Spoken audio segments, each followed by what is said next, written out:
So, isn't that something? So, the key to everything. We could call this the key to everything. It's Hosea part 6, and we're going to take a look at verses 9 and 10 of chapter 2 in the Treasar. In regular Bibles, it'll be verse 7 and 8. But in our last study, we considered what the love of false dogma and tradition brings. That it brings a type of powerless reverence towards something that is not Yahuwah Elohim. We considered this to be reverence towards a false lover. And in verses 9 and 10, like I said, 7 and 8 non-Hebrew Bibles, your Treasar, if you have it, it's going to be 9 and 10. We're going to consider a subconscious understanding that this type of relationship, a carnally minded worship, brings. One that's hollow and empty, but yet keeps hidden a deep underlying desire to seek a real relationship with Yahuwah. And it's odd that everyone has this deep-rooted desire, but it's whether they flip that switch on or not that tells whether they actually pursue a relationship or not. So in the past we've said that even atheists have this ability to develop a relationship with Yahuwah Elohim if they choose to.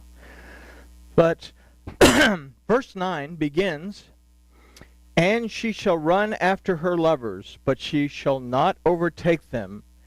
And she shall seek them, but shall not find them. Then shall she say, I will go and return to my first husband, for then it was better with me than now."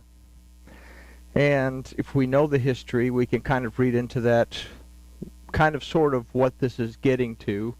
Of course, he's talking to the northern kingdom of Israel, but we'll talk more about that in a minute. In the phrase, "and she shall run after her lovers," we can consider a continued act of seeking Elohim where he cannot be found. The word for and she shall run is viridefa, that more specifically means and will follow after. And this word is rooted in the word radaf, that means to pursue, to eagerly secure, to attend closely to, and this word also means dog, which is a very important thing for us to consider, because the Samaritans in Brit Hadashah were called dogs. And also what we're going to find is that in Revelation chapter 22 verse 15 it says, outside are the dogs. So it's very, very important that we keep in mind this particular word. So, dog was a name given to the Samaritans who had once been among the children of Israel, but as the northern kingdom of Israel, they fell away and pursued and attended closely to idolatry. They developed a type of reference that had a false assumed connection to Yahuwah.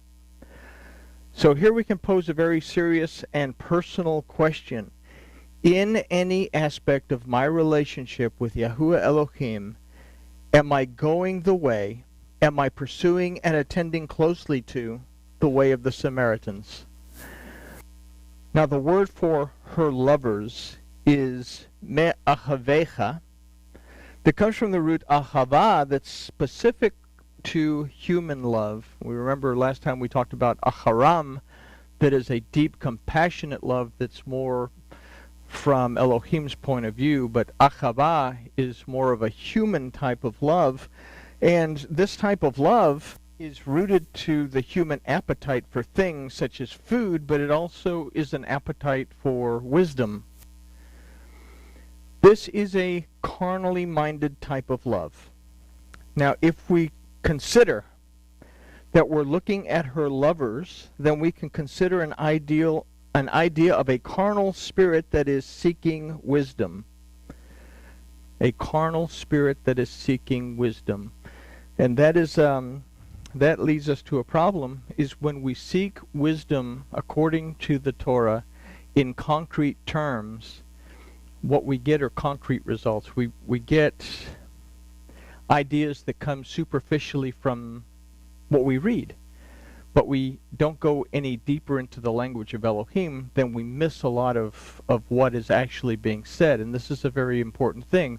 Most of the commentaries that we get in the bookstore, or even if we look at the commentaries online, a lot of them are based on what the storyline has to say as opposed to the underlying parts. And even if they bring up Hebrew words, they're still not quite as deep as they should, because even though they bring up Hebrew words, the rabbis are still depending on the commentaries of the Talmud, the rabbis of that time, to give them interpretation. So we still miss ideas that are there that we just don't see. So, if we consider the et that precedes this word, we can consider that to seek wisdom from the word of Yahuwah with a carnal mind will lead directly to a false type of worship, and as a result, adultery with a false lover. And this was really the case in the 4th century with Constantine and the bishops, that they took this superficially, and then they kind of injected the theology, if you will, of Rome and Greece into it, and they got what they have today that we call Christianity, that is not quite where the Nazarene, the followers of Yahusha, it's not what they were actually teaching. So Yahusha told the Samaritan woman, "You worship what you don't understand. We worship what we understand, because redemption, deliverance, and restoration is of the Yehudim." And that's John 4:22. So when the northern kingdom of Israel split from the southern kingdom of Judah, it was decided that the people should not go and worship in Jerusalem, go to the temple, and be ministered to by the Levites and the Cohen. Instead, they set up idols, the forms of golden calves, in their own temples at Bethel and Dan as replacements for the ark. And they set up their own priestly class, and then called on Yahuwah in the name of Baal. They did not follow the instructions given by Yahuwah Elohim to the Yehudim at Sinai, because we are now a new kingdom. We're not going to do the things that we've done all this time. We're not, basically the idea is we're not going to do what the kingdom of Judah is doing. We're going to do something different. Kind of reminds us of what was spoken at the councils of Nicaea and so forth during the time of Constantine. We are not going to do what the Jews are doing. We are going to develop basically a New Testament, and they followed on the work of Marcion. As we learned earlier, when Marcion came up with it around 245, he was actually exiled for teaching that you have a New Testament and you can't bring any of the Old Testament stuff into it. And he's the one that actually coined the phrases New Testament and Old Testament. So, but anyway, so they set up idols, and then they set up their own priestly class, and then they called on Yahuwah in the name of Baal. Baal simply means the Lord, the Master. They did not follow the instruction given by Yahuwah Elohim to the Yehudim at Sinai. So they rejected basically the Torah of Sinai. They established their own testament. Like we said, this act would repeat itself exactly in the 4th century under the supervision of the Roman Emperor Constantine and his bishops. The word of Yahuwah would again be rejected and manipulated into something that would become the catechism of the universal church, the Catholic Church, which was a one-world system. A one-world system. You hear a lot about this one-world order, and people are, all freaking out today, but the universal church was to have been a one-world order, a one-world system that embraced a New Testament. There would, however, remain a lack of harmony amongst the northern kingdom as they slipped back and forth between pagan worship and idolatry, and an attempt to worship Yahuwah Elohim. When we go back and we read about the history of the northern kingdom, we see that they were wishy-washy. One king would come along and restore order, another king would come along and restore idol worship, and the other one would come along and tear it down, another one would come along and put it all back. So this would be reflected centuries later as the Catholic Church absorbed more pagan traditions in its advancement through Rome's continued invasion of foreign lands and during the period of what would be known as the Reformation. Rome, around this time, was starting to move more and more into Britain, and they were moving towards that area. So they were having to absorb cultures that had varying different belief systems. And by the time missionaries were being sent, and I always get it confused, I can't remember if it's Pope Clement or Pope Gregory, so you'll have to look that up for yourself. But one of those two actually told the missionaries, don't try to convert them from their pagan feasts and festivals. Absorb them into Christianity, Christianize them, and use them to manipulate the populace into the church. So a lot of things that we still worship today come from that. And we'll remember last week we made a comment that if we unintentionally do something, then we still fall into having a relationship with Yahuwah.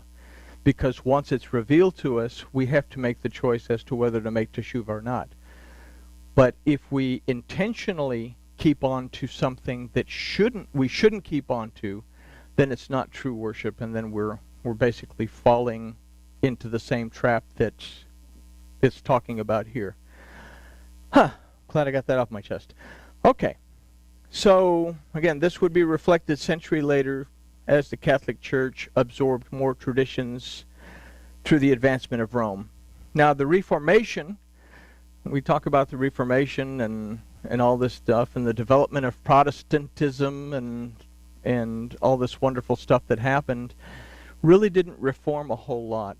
I can't remember what the exact numbers. I think somebody said it was 87% of the Catholic catechism is still followed today, even amongst Protestant circles. So you really didn't reform much, and the allegiance is still to Rome as a result. You have Protestants that are going to deny it, but they still fall under the authority of the Pope. So it would continue to follow her lovers, but she shall not overtake them, and she shall seek them, but shall not find them. So there would never be, nor is there now, a cohesive doctrine in the 41,000 different denominations that we have today of what we call Christianity, or in the numerous branches of Judaism or Messianic Judaism. Again, it's not all about Christianity. Judaism, as it was developing at the time, affected Christianity, but Christianity also affected the belief system of Judaism, and you had a lot of crossover of beliefs and traditions that were absorbed that went contrary to the Torah. So it's where we say, just because it's Jewish doesn't necessarily mean it's right. And we have to be very careful when we look at new little things that we add into our belief system. Where do they come from? And is it really something that I want to get involved in? So the word for overtake is tazig, that comes from the root nasag, that means to reach, to take hold of, and to be secure in. So tasig, this word for overtake, means to reach, to take hold of, and to be secure in. The word that precedes this word is velo, meaning but not. So here we can formulate an idea of not being secure in, not being able to get a hold of, and not being able to reach. the word that follows this particular word for overtake, tazig, is otam, that in Hebrew, okay, it's the object pointer. It points to the subject that's going to get the, it's going to get the action of the verb, but otam is composed of the aleph and the tav that represent the word of Yahweh, and it's also composed of the closed mem that represents being surrounded by the anointing of Yahweh, that is Mashiach. In other words, this is the component that leads to understanding the Torah. We've talked about mems in the past, that we have the open mem that represents the word of Elohim that we can see, what we read, what we understand from the storyline, but we miss a lot if we don't have what's called, well, I just drew it backwards. Yeah, I've only drawn this thing about 8 million times. The closed mem represents Mashiach. It represents what we can see, the deeper meaning, the deeper understanding that we have in the Torah, that can only come through the anointing of Yahweh that connects our spirit to the spirit of Elohim for us to have that deeper understanding of what the Torah is telling us. So what we get here is that a statement that we can actually formulate: to seek wisdom from the word of Yahweh with a carnal mind will lead directly to a false type of worship, and as a result, adultery with a false lover, but one that will not allow being secure in, being able to get a hold of, or being able to reach a real relationship with Yahuwah Elohim by and through his word, or being covered by his anointing. So, very, very important that we understand what we're looking at. We understand what we're reading. We don't just take it at face value from whoever we get whatever teaching. Even what I teach you has to be gone back and gone through to make sure that what you're absorbing into your belief system is right. Nobody is perfect. And I would hope that if you found something that didn't line up, that you would come to me and say, hey, you know, what you taught didn't line up. And then I would look at it and say, ah, thank you. Or I would say, ah, I can see how you said that. Look at this. And I can explain it a little further. Nobody's perfect, and especially not me. So, the next word to consider is the word for, and shall seek. Uvikshatam. The root of this word is bakash, that means to seek, to inquire, to desire, to ask, to demand, and to request. This word also means to search for. So here we have to take into consideration that to seek or search for a response from Yahuwah Elohim by inquiring and searching for a response from a false lover, no response will be found. There may be a type of reverence, but there will never be a connection to Yahuwah, who is Elohim. Everybody got that part? It's one of the reasons that Yahusha also told the Samaritan, the Father is seeking those who worship in spirit and in truth. You have to be connected in order to be able to find truth in the Word. Otherwise, you can manipulate it to say whatever you want it to say. So, from there, from this we can get an understanding of the phrase, but shall not find them. During the time of Yahusha, the northern kingdom dispersed amongst the Gentiles wanted to return to the worship of Yahuwah, but could not unless they converted to what was becoming Judaism.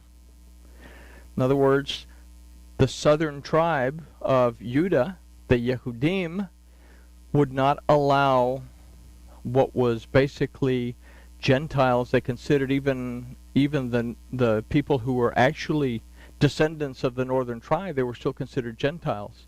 If you wanted to come back, you had to convert to Judaism. The northern kingdom understood that a divorced wife cannot return to her first husband. Their desire is indicated in the phrase, I will go and return to my first husband, for then it was better with me than now. In the Torah-minded world of the southern kingdom, the only way to do this for the northern kingdom to return to their husband Yahuwah was through conversion. So, something had to happen. Yahusha made the way at the Tav for the northern kingdom to go back to their first husband and be totally accepted back into a relationship without conversion. Something that the carnal mind of the southern kingdom did not and still does not understand.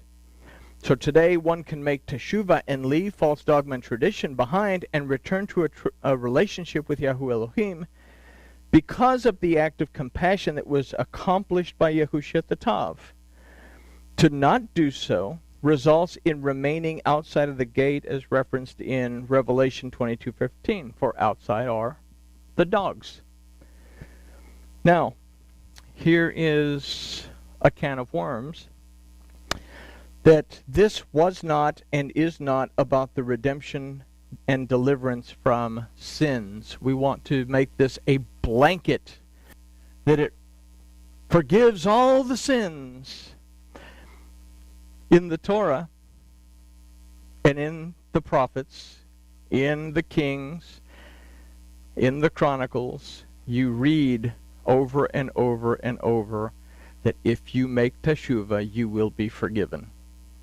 Okay? In fact, the biggie, Yahuwah speaking to Solomon after the temple has been dedicated on Hanukkah.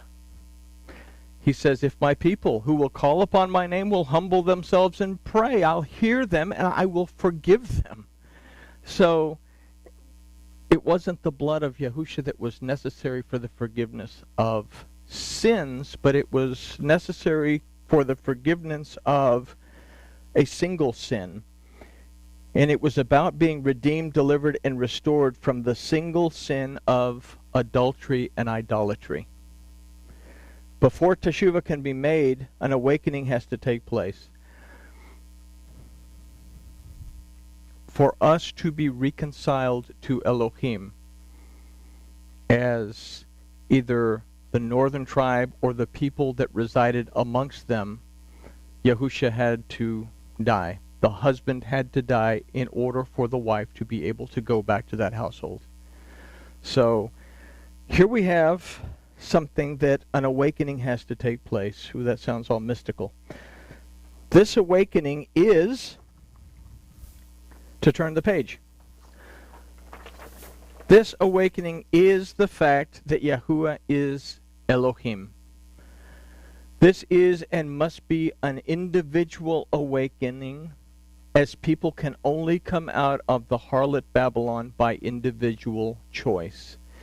When we read in Revelation, it says, come out of her, my people. It's a blanket statement. But the individuals within that have to make the choice to make teshuvah and come out of Babylon. So, the death of Yahushua was a blanket covering. But we have to make the choice to accept that door that will lead us back into a relationship with our husband. Okay? So, the choice is based on individual realization, or the individual realization found in verse 10, that says, for she did not know that it was I that gave her her grain and the wine and the oil, and multiplied unto her silver and gold, which they used for Baal. This reflects the words of Yahushua when he said, you worship what you don't understand. This verse begins with the word vehi that's used to say she, so that the verse will remain in context. We're talking about a she, so let's use this word vehi to continue on this idea of she. But this word more specifically should be rendered as he. This verse should be read, for he did not know. And I'm not talking about Elohim, I'm talking about a physical manifestation of humankind. The physical side, the Ish side. So this is not a spiritual issue. It's a worship issue. What we must understand here is that the carnal mind is male-based as reflected by its actions. The carnal mind is male-based as reflected by its actions. We've said that in order to be ceremonially clean, we have to be religiously clean. Religion simply means a system of belief. Our system of belief has to be tahor, it has to be clean, it has to be pure in order for us to be ceremonially clean. What is ceremony? It's the way we act in worship, the things that we do in our worship that bring out the Spirit. So we have to understand that the carnal mind is male-based and it's reflected by its actions. Dogma and traditions that are contrary to the word and the instruction of Yahweh Elohim misinterpret the grain and the wine and the oil and multiply it unto her silver and gold.